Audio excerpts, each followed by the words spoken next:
Hi everyone, I'm Donna Stellhorn, your practical astrologer, and today we are talking about the full moon. It's on November 5th, it's at 13 degrees of Taurus, and these are the predictions for Libra and Libra rising. So when I'm doing predictions, the first thing I do is bring up the full moon chart, and then because these are general predictions, I'm going to change the house system to 0 Aries, and then I'm going to take the chart and I'm going to turn it until Libra is on the ascendant. And this will be the predictions for Libra and Libra rising. And so, of course, last time when we did the new moon, that was an unaspected Venus. That's a maverick, a completely out of the box thinking, just ready to go in any direction. Well, there's still a lot of that energy in this chart. However, now our Venus, which is still in your sign, is now talking to most of the planets in this chart, some in sign and some out of sign. And that means that Venus is checking in to say, is it okay with you if I go this way, if I go that? Can you go with me? Could you help me out? There's much more collaboration and interaction in this chart. Now, Mars is not the maverick, but definitely kind of walking and marching to its own drummer, because Mars is at 0 degrees of Sagittarius, which is pretty adventurous on its own, and then making an exact opposition to Uranus at 0 degrees of Gemini. And that is that you are taking action, having all these new ideas, doing new things, and getting very, very unpredictable results from them. And so it's really interesting because Libra is a sign about cause and effect. I talk about Libra as being a tennis game. Like you send the ball over the net, then the ball comes back and you react, and then you send it over, they react, and back and forth, and that becomes this connection. Well, what happens when the ball goes over the net and the reaction is completely unexpected, complete surprise? That is what happens with this Mars opposed Uranus. You send the ball over, and what comes back is a banana, or a dinner invitation, or a don't talk to me anymore. So the energy of the balance that you normally seek is interrupted by this, unless you look at this as being exciting and interesting, which it can be. This Mars is straddling this energy of the 3rd house and the 2nd house, and so it is both communication, but also your money and money opportunities. And then Uranus is in your house of education and wisdom, as well as resources from others.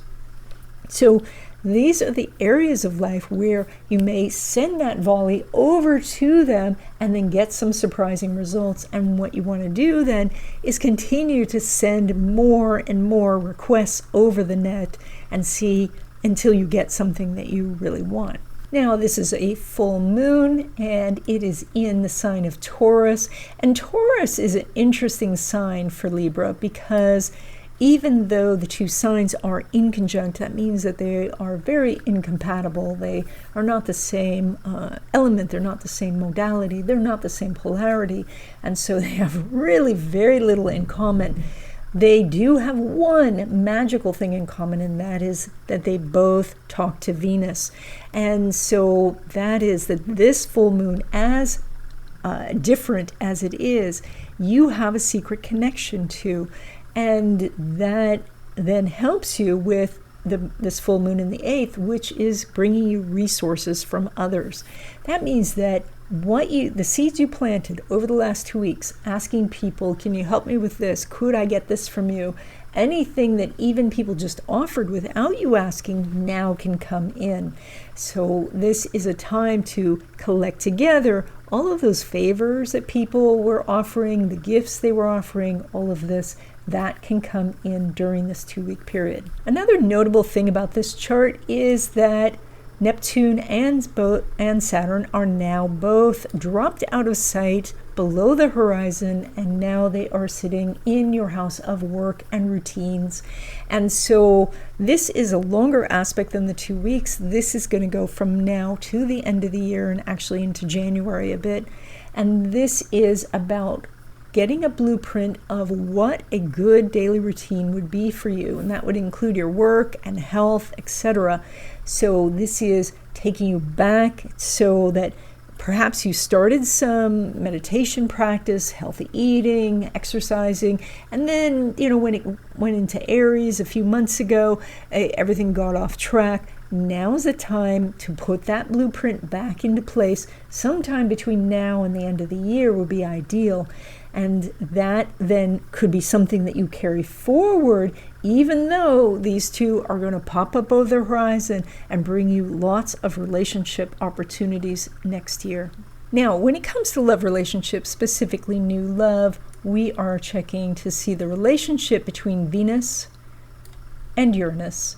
And these two are making an out-of-sign inconjunct. Now, it's generally an inconjunct's not that good an aspect, but the fact that they're out of sign means that the signs that they're in are harmonious. Gemini's an air sign, Libra is an air sign. So this is that some sort of adjustment has to happen, but that you could come together in some sort of harmony. Now, this is probably because that maybe this person asked you out or you asked them out during the 2 weeks before, and now you finally have time to get together, but there's still some sort of adjustment you have to make. They live pretty far, or you have to find where you're meeting, or you have to figure out where you're meeting, or there's still something to work at, but it does seem to come together quite nicely.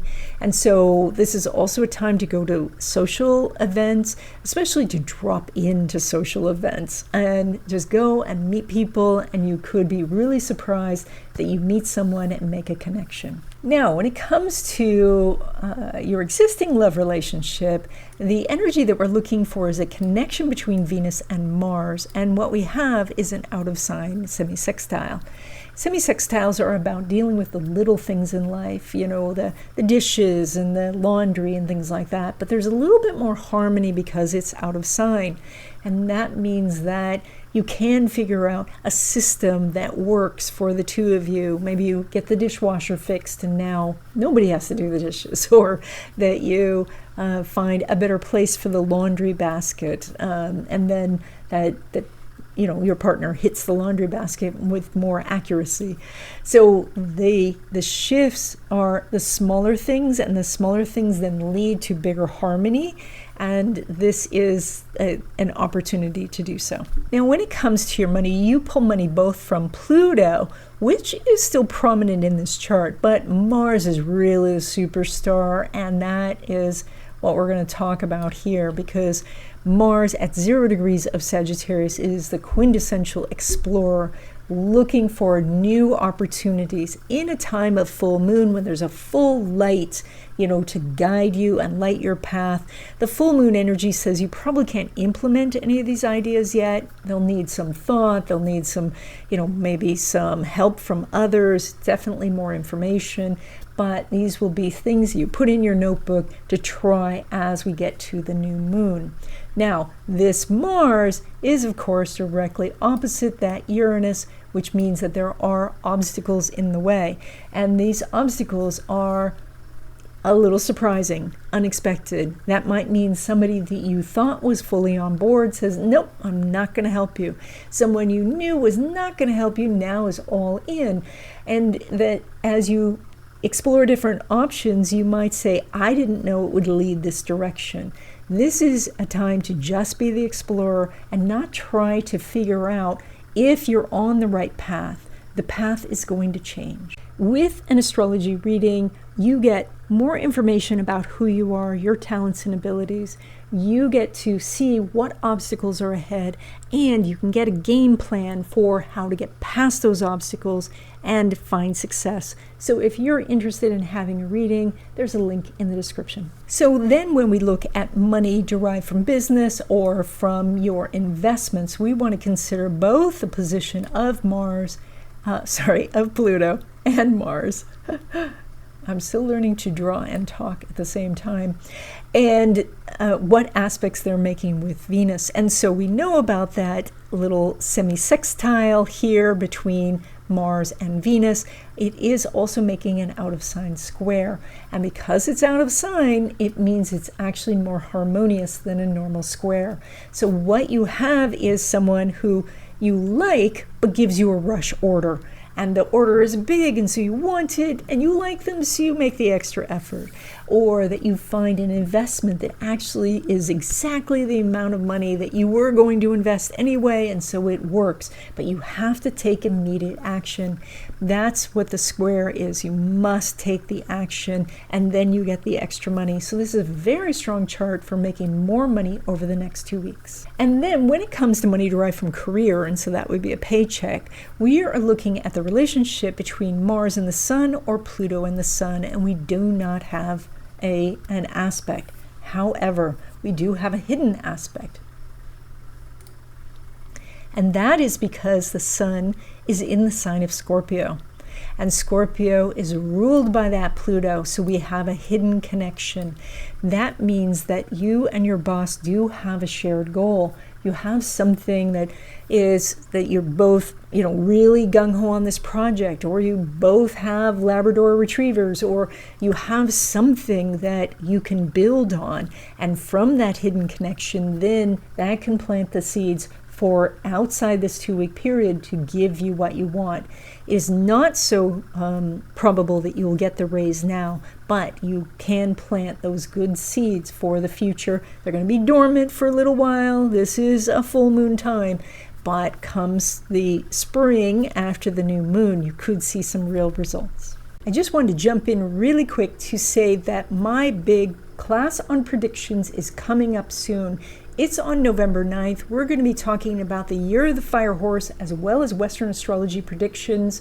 And so if you are interested in what's ahead for 2026, then there is a link in the description with more information and to register.